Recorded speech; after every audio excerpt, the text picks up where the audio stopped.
સુરતના અડાજણ વિસ્તારમાં પાર્ક કરેલી બાઇકમાં સાપ પેસી ગયો હતો.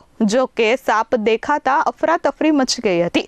સ્નેક રેસ્ક્યુ ટીમે ભારે જહેમત બાદ સાપનું રેસ્ક્યુ કર્યું હતું. સુરતના અડાજણ વિસ્તારમાં આવેલા ગુજરાત ગેસ સર્કલ નજીક એક ચોંકાવનારી ઘટના સામે આવી હતી. રસ્તા પર પાર્ક કરેલી એક બાઇકમાંથી અચાનક ઝેરી કોબરા સાપ નીકળતા આસપાસના લોકોમાં ભયનો માહોલ સર્જાયો હતો. બાઇકની આસપાસ ભીડ એકત્ર થઈ જતા સ્થાનિકોએ તરત જ સ્નેક રેસ્ક્યુ ટીમને જાણ કરી હતી.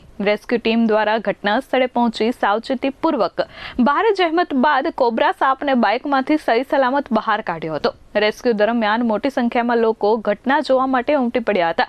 જો કે રેસ્ક્યુ ટીમે લોકોને સુરક્ષિત અંતરે રાખી કામગીરી પૂર્ણ કરી હતી. આ ઘટનામાં કોઈ જાનહાનિ કે ઈજા થઈ નહોતી.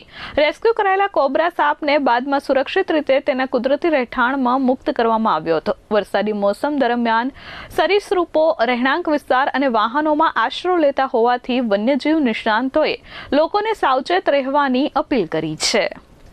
Bureau report S24 news Surat.